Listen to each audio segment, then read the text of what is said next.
Hey and welcome.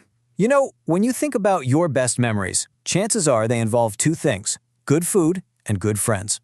Today we're going to build up our English vocabulary by imagining the perfect get-together. Everything from what's cooking on the grill to the clothes we decide to wear. Let's jump right in. Just picture it for a second. The sun's out, there's a nice, gentle breeze, and you can hear the happy sounds of your friends and family laughing. It's just one of those perfect days, The kind that's made for just kicking back and enjoying some good company. So, what's the first thing that pops into your head when you think about a great outdoor party? For a lot of us, it's that amazing smell of food cooking over a fire. We're talking about that classic summer event, the barbecue.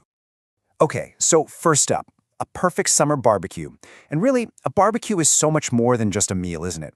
It's an event, something that really brings people together and makes summertime so special. The word barbecue is kind of cool because it can mean two things. It can be the party itself, like we're going to a family barbecue, but it's also a verb. It's the action of cooking on that open fire.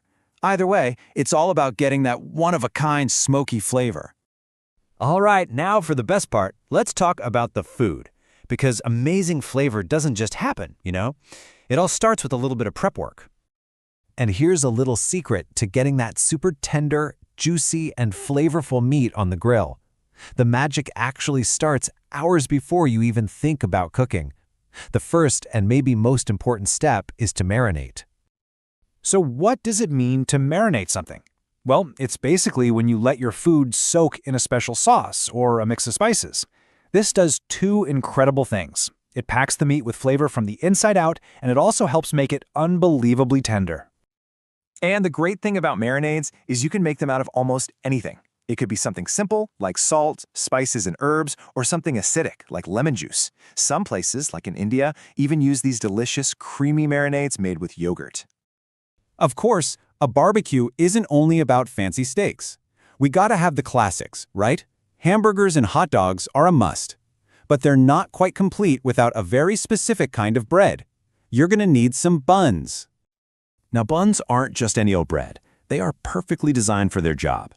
You've got your round hamburger buns, which are just right for holding the patty and all the toppings. And then you've got the longer hot dog buns made to cradle that hot dog so nothing falls out.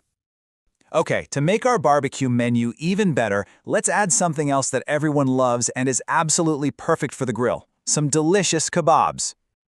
Kebabs are fantastic. They're basically pieces of marinated meat, often with chunks of vegetables like peppers and onions, all threaded onto a thin stick. And that stick, by the way, is called a skewer. They cook up great on the grill, and they're super easy for guests to grab and eat.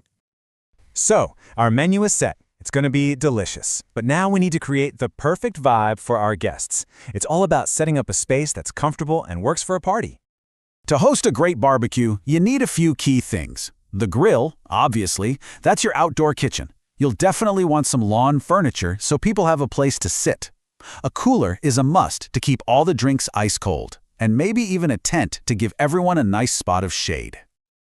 All right, the scene is set, the food's almost done, but there's another really big part of any social event, right? What do you wear? It's a choice that actually says a lot about the party and about you. So let's switch gears from what we're eating to what we're wearing.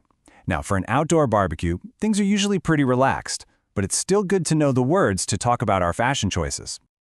Generally speaking, you can split clothes into two big categories. You've got casual wear, that's what you'd wear to our barbecue, stuff that's comfortable and relaxed. Then there's formal wear, which is for more special, elegant events, like a wedding or a fancy dinner. Think suits and dresses. If you want to describe what you're wearing, you can talk about three main things. First, the color.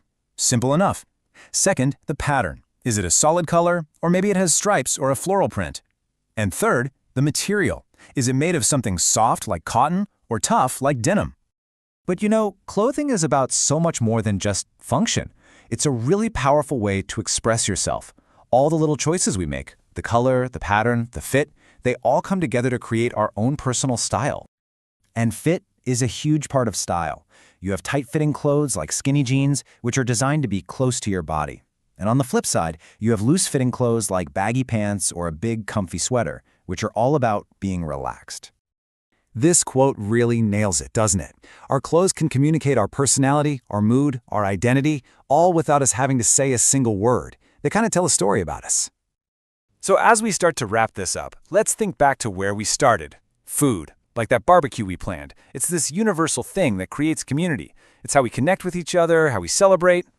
And in a very similar way, the clothes we put on every day are like our own personal narrative. They're a part of our identity, telling the world a little piece of our unique story. So whether it's through the food you love to share or the style that you put together, every choice is a little piece of self-expression. And that really brings us to our final question for you today. How do you share your story with the world?